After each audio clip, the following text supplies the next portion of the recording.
If you hear someone discussing who is the fastest motocross rider ever, James Stewart definitely comes as one of the options.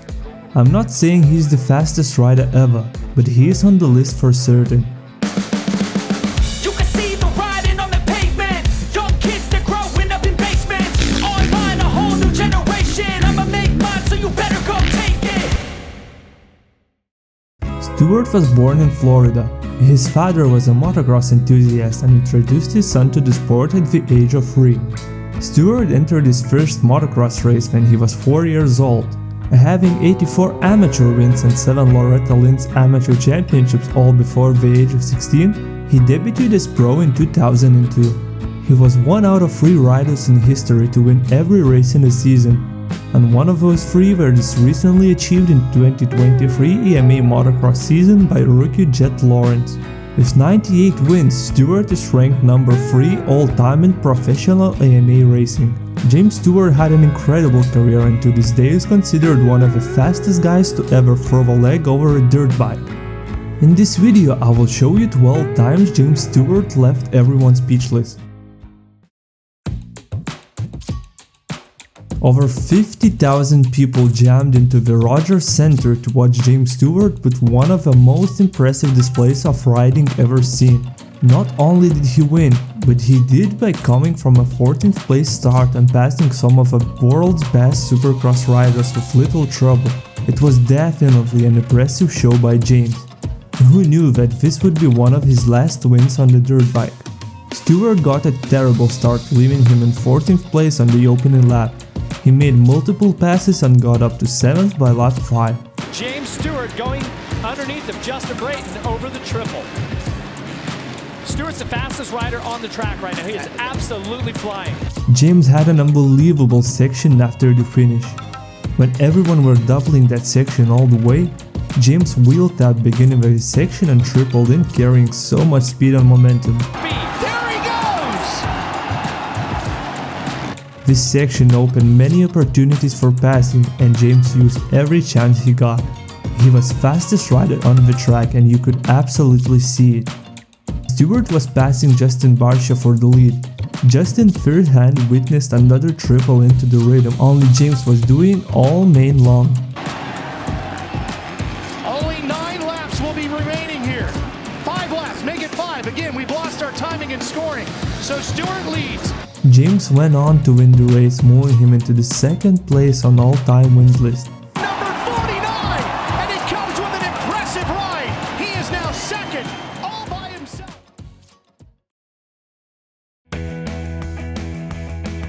It was the 5th round of the 2003 EMA 125 National Motocross Championship, but the first time Stewart had appeared, he crashed in the Las Vegas Supercross finale and broke his collarbone.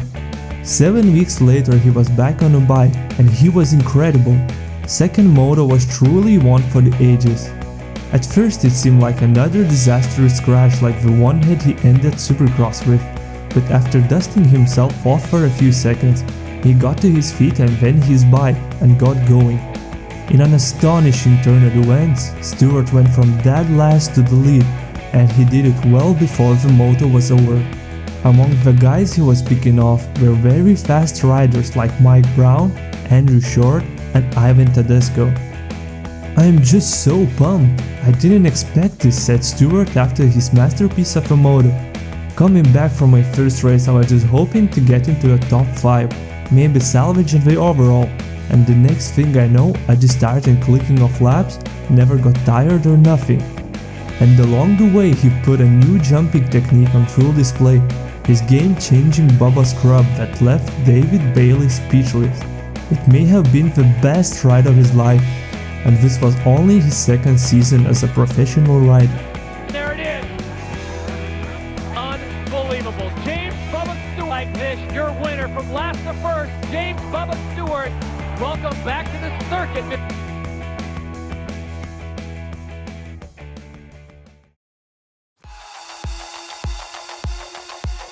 Stewart had a bad race at High Point due to his own knee problem, and Reed took the overall, but then Reed crashed and busted his shoulder at Southwick. Stewart soon got on a roll, winning Butts Creek, Redbud, and Ken Warvis. By the time his series reached Unadilla, Stewart had a big points lead and was establishing some dominance. Somewhere along the way though, Reed commented that he needed to just start with Stewart to battle with him. So in the first moto, Stewart quickly jumped to the front again while Reed had to clear Eric Sorby to take over the second. James Stewart here in the first 125 moto, they dropped down in the gravity cap. Stewart kept slowing and Reed kept closing, and then Stewart practically waved Reed into the lead on the landing of Unadilla's gravity cavity jump. A few turns later, Stewart whipped it back up close to Reed's fender, then repassed him and took off to the lead again. Stewart had purposely let Reed catch him, just so he could repass him and prove he was faster. Stewart made his point. He pulled back away from Reed to win by a comfortable margin. I've been getting really good starts and everyone has been saying that Chad Reed can beat me straight up, and I just wanted to prove to everybody that he can do it, said Stewart. It was a remarkable display of confidence from Stewart, especially considering he was still a rookie. That year in Unadilla started the longest rivalry in the history of the sport.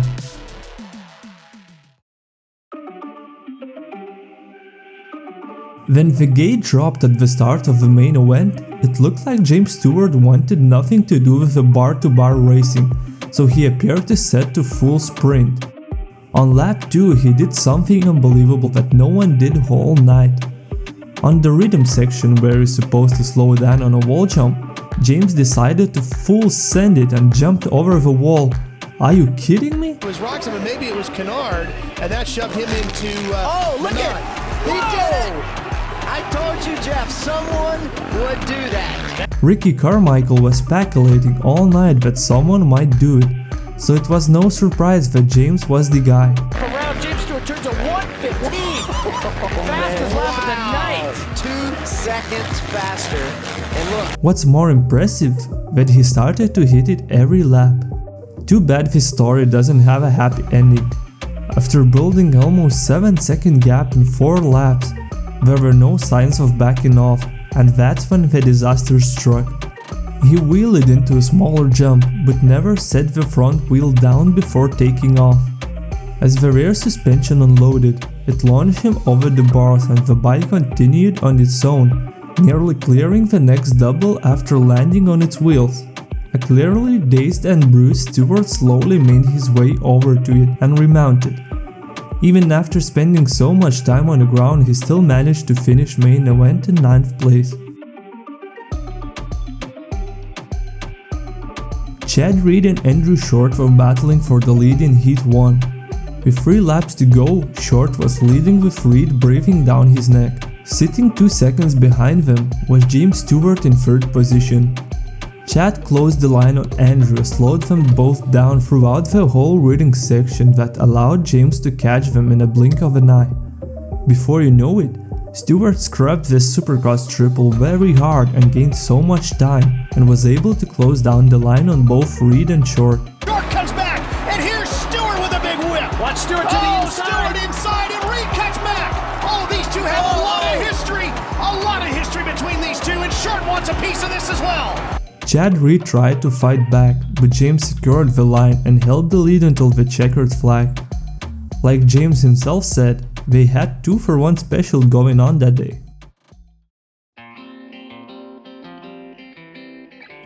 Last seconds were ticking off the clock in time practice session in US Open Supercross.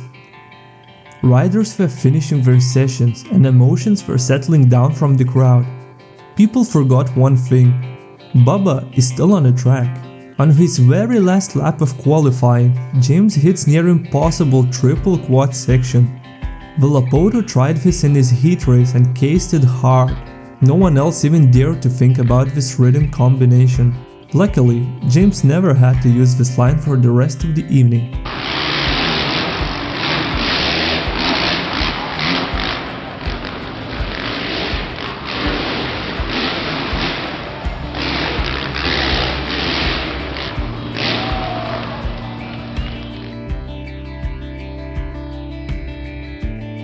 Halfway through the main event in 2011 Indianapolis Supercross, we've seen yet another Stewart vs Reed moment.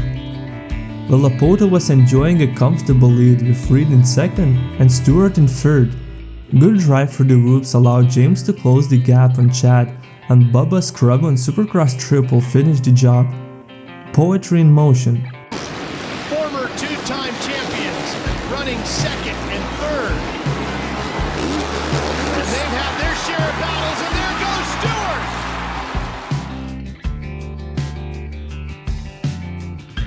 Of all skills that James had, whoops sections were towards the top of the list. James had a phenomenal ability to stay on top of the whoops while maintaining unbelievable speed. In 2012 San Diego Supercross Heat 2, he flew past Dungey. It looked like Dungey standing still with the speed James carried. Thought maybe Brayton was going to be in trouble. Look at Stewart just swallowing Dungey up in the whoops. This section alone opened up quite an impressive gap between the riders.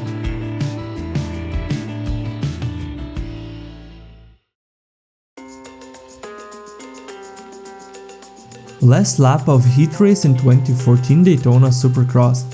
With half a lap to go, there were not many opportunities for passing left, and in typical Bubba fashion, James tried to think outside the box.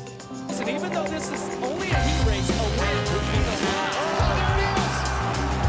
would be the Like usual track element in Daytona, wall jumps are supposed to slow riders down, but how you seen earlier in the video, it's not the case for Stewart. Absolutely full send the wall jump to flat landing. With my personal suspension, I would wake up in another dimension not knowing what happened, but James had factory suspension that he trusted. He didn't necessarily gain time there, but I gave A+ for thinking outside the box and for effort, and it also looked cool as heck.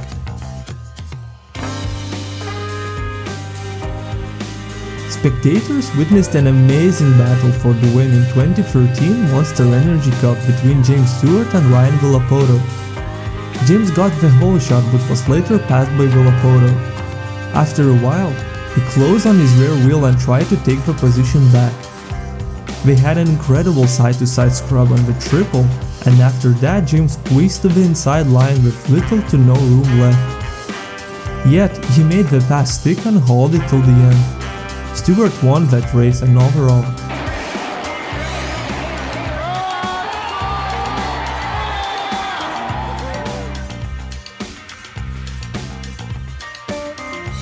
Muddy Creek 2013 for 50 Moto2. Mike Alessi was a whole shot beast, but couldn't keep the pace of front runner. James quickly closed in on Alessi and slapped his line just before the takeoff. Bubba scrub and boom! Just like that, he's in front of Mike. Takes over third. Stewart tries to get him back. Classic Bubba scrub there. Kept the bike so low to the ground. Wow, look at that. Just Up to this day, riders struggle to hit Larocco's leap clean in the middle of the race, especially to 50 riders. Back in the day, James did it on his 125. Just imagine how speechless were the people who saw it. One of the most iconic moments captured of James.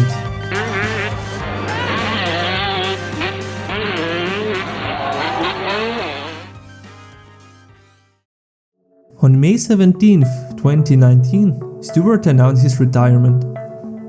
Where I am at in my life, I think it's time to say I have retired. It's hard for sure, because I love racing and I love the fans.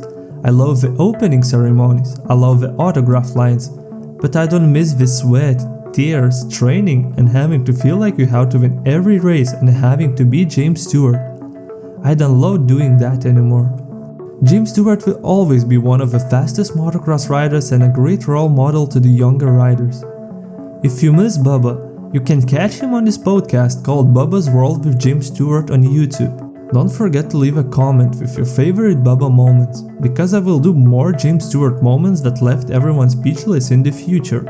If you don't want to miss that video, you might want to subscribe to the channel with bell notification on.